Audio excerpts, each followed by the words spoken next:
Welcome back, everybody. Today we're going to be reacting to a video pertaining to the question of, does Britain owe India any reparations? For those that don't know, Britain had ruled over India for nearly 90 years, from up until 1947. So relatively new when it comes in terms of history. So this video was requested of me to see, to react to, and I do have a couple more videos that are along this line, since I do a lot of content regarding and revolving around India.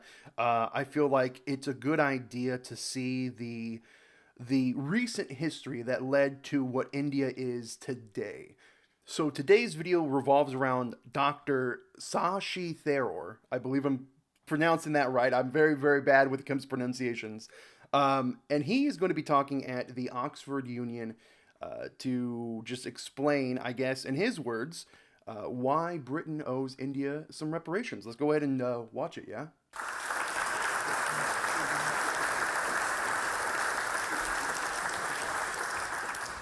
President, Can I just point out one thing here?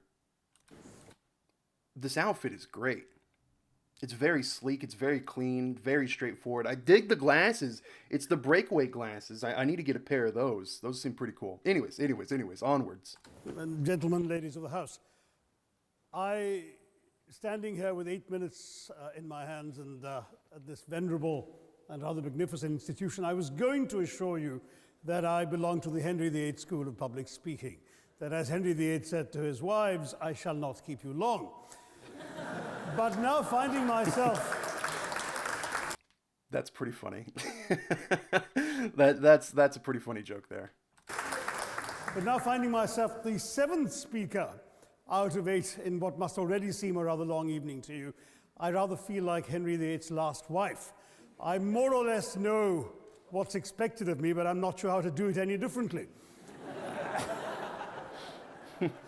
Perhaps what I should do is really try and pay attention to the arguments that were advanced by the opposition today. We had, for example, Sir Richard Ottaway challenging the very idea that it could be argued that the economic situation of the colonies was actually worsened by the experience of British colonialism. Well, I stand to offer you the Indian example, Sir Richard. Yeah, so before he goes on this, it is fairly evident that after Britain had left India, things were a bit up in the air, right? Now, again, I don't know too much about the whole situation. I'm just now starting to learn a lot about India. I have a great passion for learning of India. If you look at my channel, if you're new here, you could see that in the past couple months, I've been playing a game called Geoguessr, basically, where I go around the entire country and I try to find where we are on a map.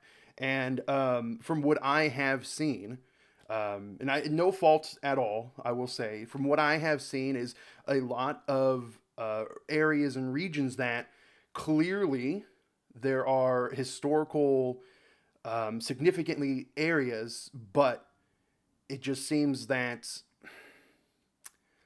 something wasn't, or something was like a link between like an older style and this new style, and it snapped, right? And I don't know, obviously Britain, from an outside point of view, I will say obviously Britain may be worse for what they did for India, right? Anyways, we'll just go ahead and continue on. India's share of the world economy when Britain arrived on its shores was 23%. By the time the British left, it was down to below 4%. Why? Simply because India had been governed for the benefit of Britain. Britain's rise for 200 years was financed by its depredations in India. In fact, Britain's industrial revolution was actually premised upon the deindustrialization of India. And that's the whole thing as well. He said 200 years. I know that the history had gone back further beyond the time that it was classified as a British colony. The whole world revolved around India at one point. I mean, the whole spice trade and the trade via the Indian Ocean, it revolved all around India. So, yeah, it's pretty clear. The handloom weavers, for example, famed across the world, whose products were exported around the world, Britain came right in. There were actually these weavers making fine muslin, light as woven air, it was said. And Britain came right in, smashed their thumbs, broke their looms, imposed tariffs and duties on their cloth and products, and started, of course, taking the raw materials from India and shipping back manufactured cloth, flooding the world's markets with what became the products of the dark and satanic mills of Victorian England. That meant that the weavers in India became beggars, and India went from being a world-famous exporter of finished cloth into an importer, went from having 27% of world trade to less than 2%. Yeah, so that's just one thing this older Britain was known for, going around the world, harvesting as much resources, sending it back to Britain, the UK. Yeah, I'm of course, if you don't know, I'm American. I'm from the United States of America. So, my country has also had, a couple ups and downs with Britain as well. Just saying. Meanwhile, colonialists like Robert Clive bought their rotten boroughs in England on the proceeds of their loot in India, while taking the Hindi word loot into their dictionaries as well as their habits. While Loot is a Hindi word. I did not know that. Okay. And the British had the gall to call him Clive of India, as if he belonged to the country, when all he really did was to ensure that much of the country belonged to him.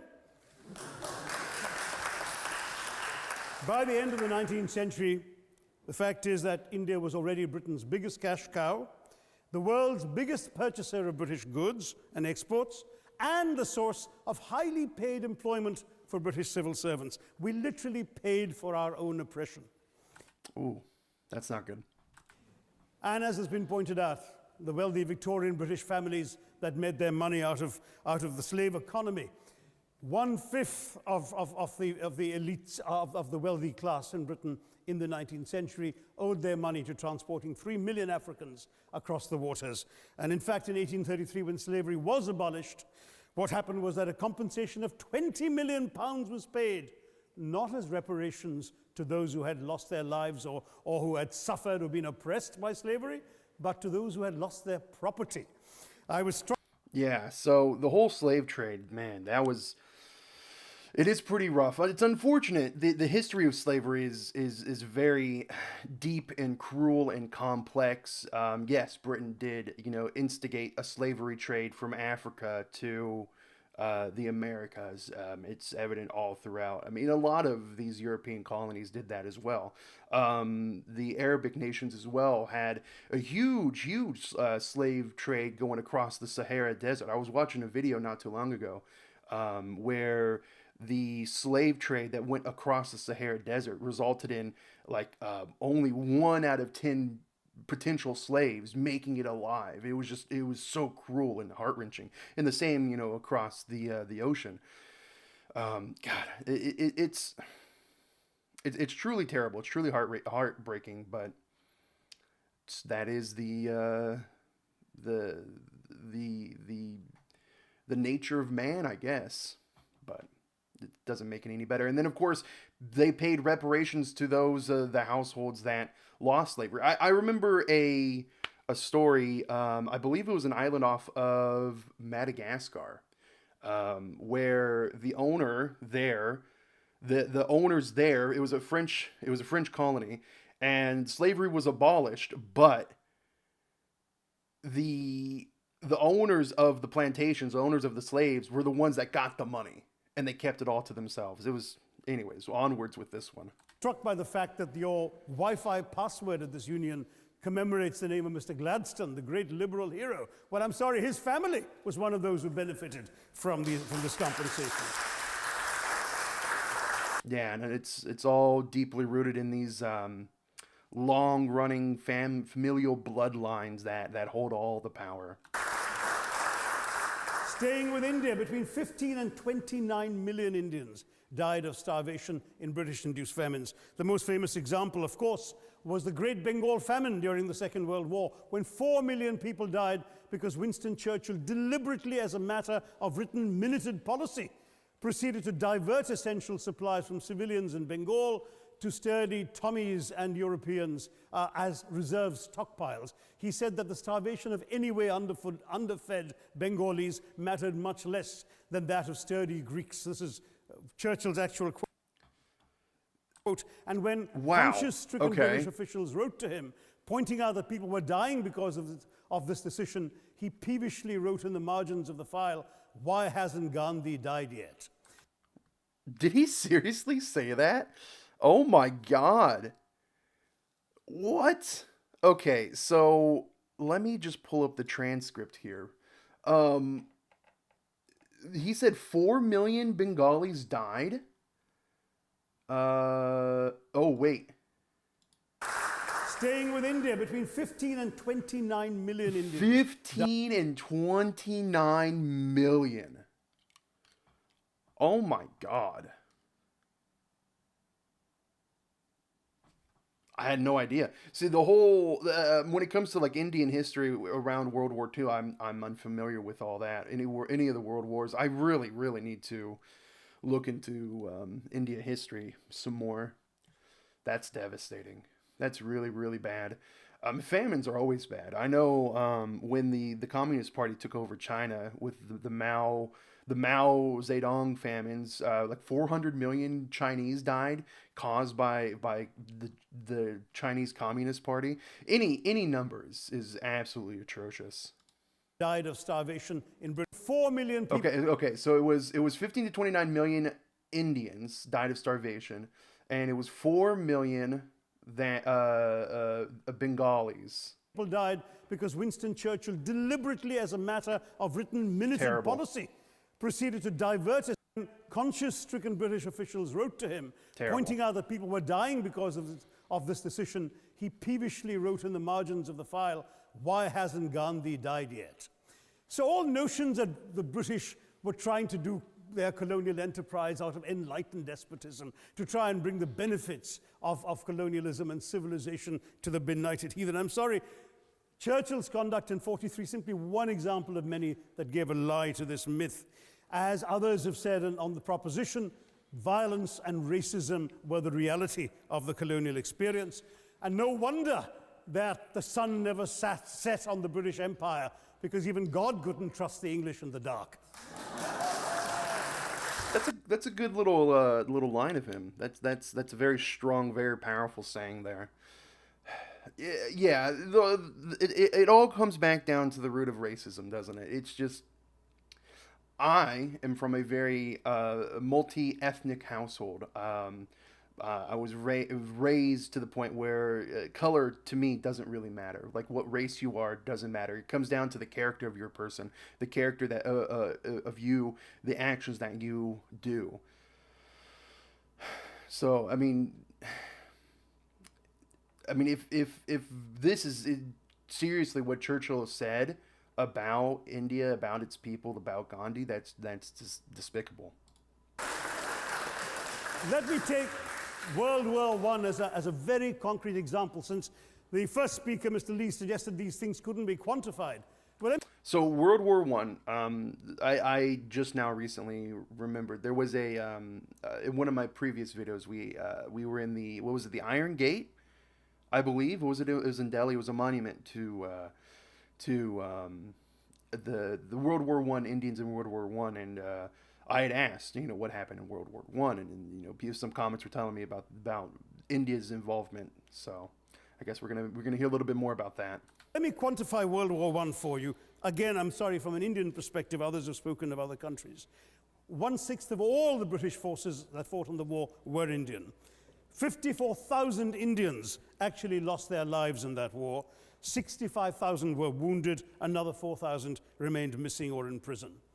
Indian taxpayers had to cough up £100 million in that time's money. India supplied 70 million rounds of ammunition, 600,000 rifles and machine guns, 42 million garments were stitched and sent out of India, and 1.3 million Indian personnel served in this war. I know all this because, of course, the commemoration of the centenary has just taken place. But not just that, India had to supply 173,000 animals, 370 million tons of supplies, and in the end, the total value of everything that was taken out of India.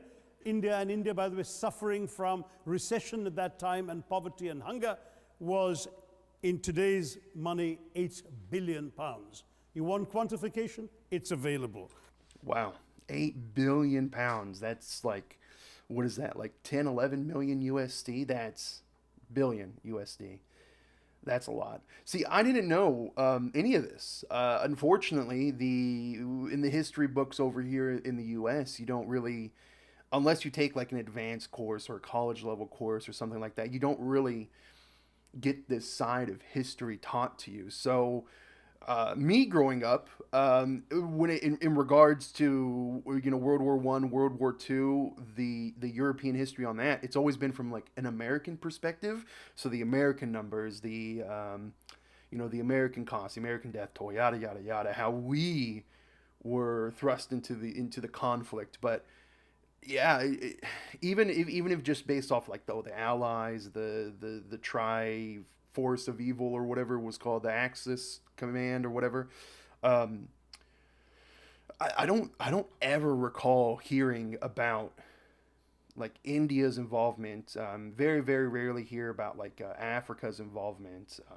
So yeah, it just goes to show you that. Unless you go out there and try to find history, you gotta take everything with a little bit of a grain of salt, right? You gotta go out and do your own research.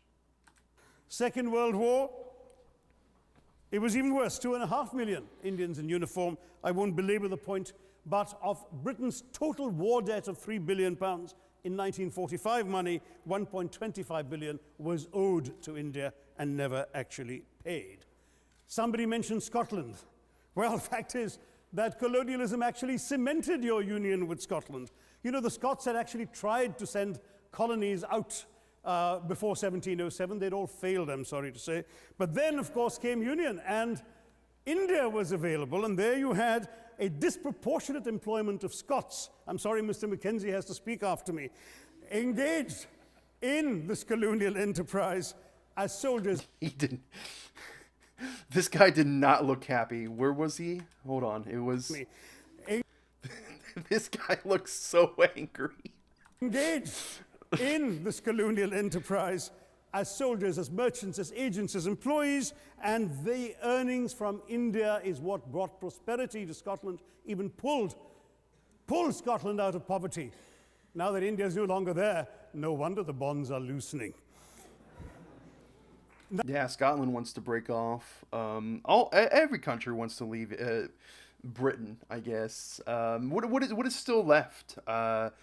There's Northern Ireland, there's Wales, there's Scotland. I'm trying to think. I mean, they have obviously they have a lot of little colonies everywhere, like Jersey or the Falkland Islands, But Wales, Northern Ireland, Scotland, they all want to break away. Now, we've heard other arguments on this side. There's been a mention of the railways. Well, let me tell you, first of all, as my colleague, the Jamaican High Commissioner, has pointed out, railways and roads were really built to serve British interests and not those of the local people. But I might add that many countries have built railways and roads without having had to be colonized in order to do so.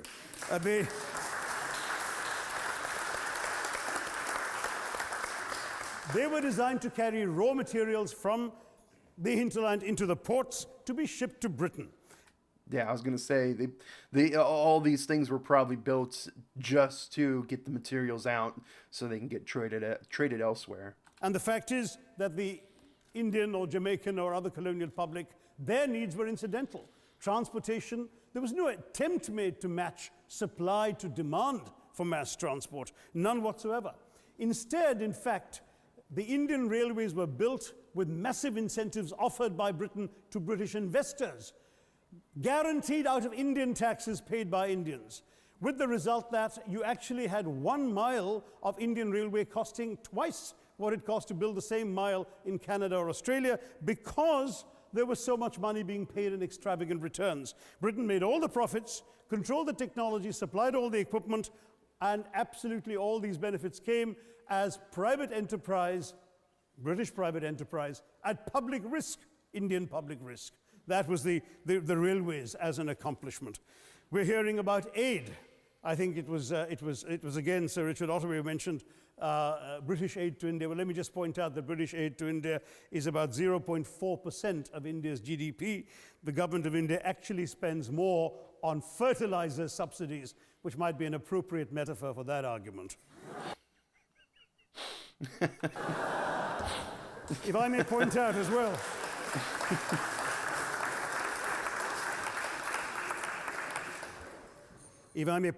well, that, that as my fellow speakers from the proposition have pointed out, there have been incidents of racial violence, of loot, of massacres, of bloodshed, of transportation, in India's case, even of one of our last Mughal emperor. Yes, maybe today's Britons are not responsible for some of these depredations, but the same speakers have pointed with pride to their foreign aid. You're not responsible for the people starving in Somalia, but you give them aid. Surely the principle of reparations for the wrongs that have been done cannot be denied. It's been pointed out, for example, the dehumanization of Africans in the Caribbean, the massive psychological damage that has been done, the undermining of social traditions, of property rights, of the authority structures of these societies, all in the interests of British colonialism. And the fact remains that many of today's problems in these countries, including the persistence, in some cases the creation of racial and ethnic and religious tensions, were the direct result of the colonial experience. So there is a moral debt. Yeah, I wholeheartedly agree with that. That needs to be paid. Someone challenged reparations elsewhere. Well, I'm sorry, Germany doesn't just give reparations to Israel. It also gave reparations to Poland. Perhaps some of the speakers here are too young to remember the dramatic picture of Chancellor Willy Brandt on his knees in the Warsaw Ghetto in 1970. And there are other examples. There is Italy's reparations to Libya. There's Japan's to Korea. Even Britain has paid reparations to the New Zealand Maoris. So I didn't know that one. I knew about the other ones, all these other countries giving reparations because of the recent tragic events that happened at their hands. But I didn't know about the Britain paying reparations to the New Zealanders. So it's not as if this is something unprecedented or unheard of that's going to somehow open some sort of nasty Pandora's box. No wonder Professor Lewis reminded us that he's from Texas. There's a wonderful expression in Texas that summarizes the arguments of the opposition: all hat and no cattle. Now, I'm not Texan, so I don't I don't know this one. She obviously knew it. Oh my God, look at her. She found that very funny. I don't know the quote here, but she found that hilarious. Oh my God.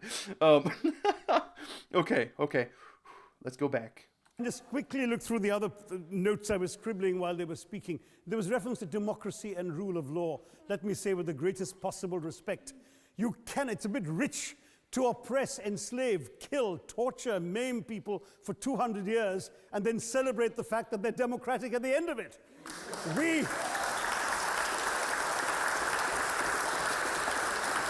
Yeah, India, it's so odd. I have seen it where people are putting India up on a pedestal for being so democratic, being so, this and this and this, and they attributed all of that to their British ties, and I don't believe that's true. I think from what I've seen in the comments of my videos, from what I've seen, playing these geoguessing games, going around the country, it's the diversity and the culture, like the strong, deep, ancient, I don't know if ancient, the older cultural ties of the India, of the different provinces, of the people all coming together. I don't think I would attribute where India is now on a world level to Britain. I would attribute it to the strong standing, God, I'm trying to find the right word. the power. I guess the power of the Indian people is. It's not quite the word that I want, but it's the only one that's coming to my mind right now. But yeah, I wouldn't attribute the global relevance of India to Britain. I would attribute it to its people.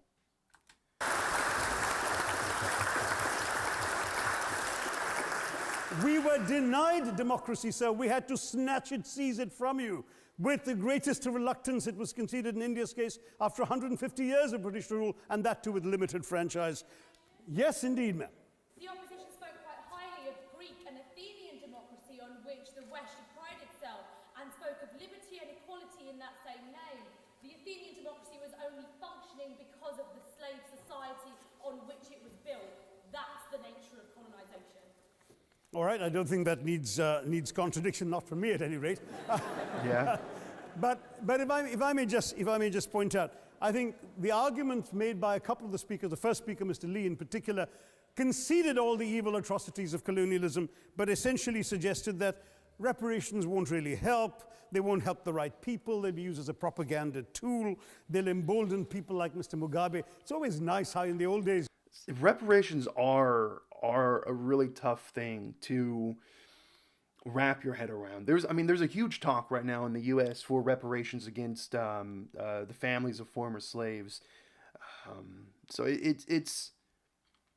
I do think something should be done, but finding out the correct way to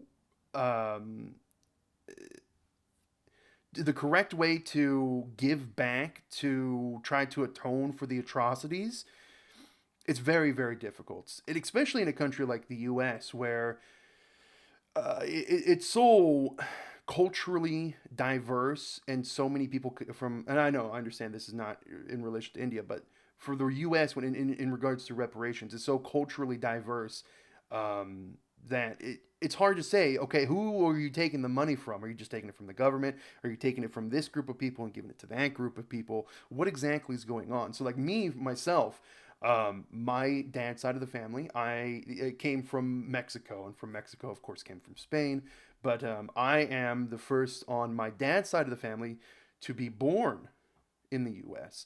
Now, my mom's side of the family came from Sweden, came from Germany, and we came within the past, 100 years or so. So after the whole the slavery thing going on with the U.S. So then it comes down to, okay, so people like within my standings, do I owe reparations because I am a legal citizen of the U.S., but I'm not a former slave family, right? It's a very, very deep conversation. It's very, very tough. It's almost to the point where it's like, could these things ever be solved? Is it so black and white? I guess in this case, see, it's tough. I would say something is owed from Britain to India, but like, what exactly is owed, and from who exactly? Is it all due to India, or is it all, all due, all because of the Britain as a country, or is it specifically certain families or certain companies in Britain that have caused it? Is it the British government? And then if it's the British government, you're taking money from the British government. Where's the British government getting that money? It's coming from other people that are disenfranchised. So then you're taking from one disenfranchised group, giving it to this governmental body, and then that governmental body is giving it to another disenfranchised group. So it's very tough. It's a very tough thing to say. But I do believe something should be done. I just don't know quite what that something is. I don't think I'm smart enough to say that, but we should go ahead and finish this video. I'm sorry to say that the people of the Caribbean used to frighten their children into behaving and sleeping by saying Sir Francis Drake would come after them. That was a legacy of that. Now it's Mugabe will be there. So this is the new sort of Sir Francis Drake of our times.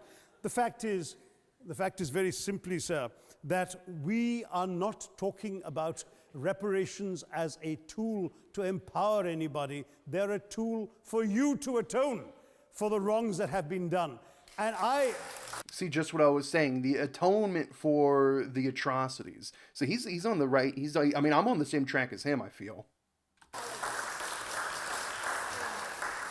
I am quite prepared to accept the proposition that you can't evaluate, put a monetary sum on the kinds of horrors people have suffered. Certainly no amount of money can expiate the loss of a loved one, as somebody pointed out there. You're not going to be able to figure out an exact amount. But Same thing I was just saying. But the principle is what matters. The fact is that to speak blithely of sacrifices on both sides, as an analogy was used here, a burglar comes into your house, ransacks the place, stubs his toe, and you say, well, there was a sacrifice on both sides. That, I'm sorry to say, is not an acceptable argument. That being said, I have heard, I don't know if it's true, so don't just take it on my word here. I have heard of certain criminal cases in Britain where if a burglar were to break in and the owner were to assault the burglar, the owner would be held liable for the damages done to the burglar, even though, the burglar was intending to steal things. Again, I've seen a couple of those things online. I don't have any sources, so don't quote me on it, but I have seen things like that. The truth is that we are not arguing specifically that vast sums of money need to be paid.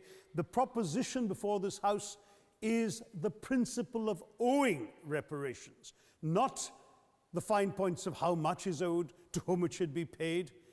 The question is there a debt? Does Britain owe reparations?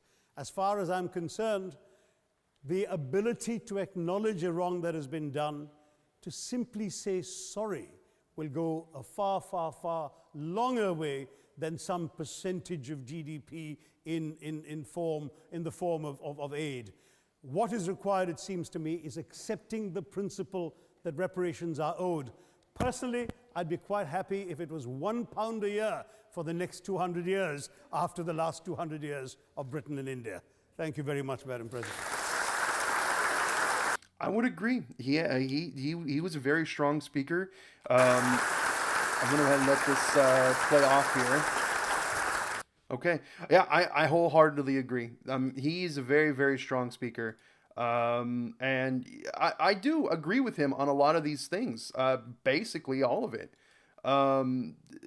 India, or reparations, it just comes down to exactly what he said. What exactly is owed, and how do you figure out what is owed? And has Britain never made a formal apology to India for all the things that it did? And, now that I'm thinking about it, I don't ever recall Britain ever making a formal apology to any colony. Really? Have they? I don't know. I really, really don't know. But yeah, when it comes to in terms of reparations, this is a very striking talking point for a very long time, for a lot of different people, for a lot of different reasons. Here in the U.S., it's reparations to the indigenous people that were here before. It's reparations to the slavery that occurred here. It's same in Canada. Reparations towards the indigenous people there. It's all over the place, unfortunately. It's again, like I said, it feels like the true core of human nature, the dark side of it, is these atrocities that we commit against one another. And I think the thing that will elevate humans above these archaic, bestial, dark side tendencies that we have is to figure out how to step forward, how to apologize, how to make amends, and bring up the whole of the human race, right? How that's going to be done, I don't know. I'm just a guy with a YouTube channel. With that being said, guys, I appreciate you watching, and yeah, I learned a lot from this. There's a lot of things on here that I did not know before, and there's a lot of things that I want to go in and learn some deeper history when it comes to the Britain-India relationship, with India in the wars, and even India pre-Britain history as well. There's just a lot. There's a lot that I need to learn. So, that being said, again, I appreciate you watching. Remember to like, comment, subscribe. And if you have any other videos that you want me to react to, let me know down below.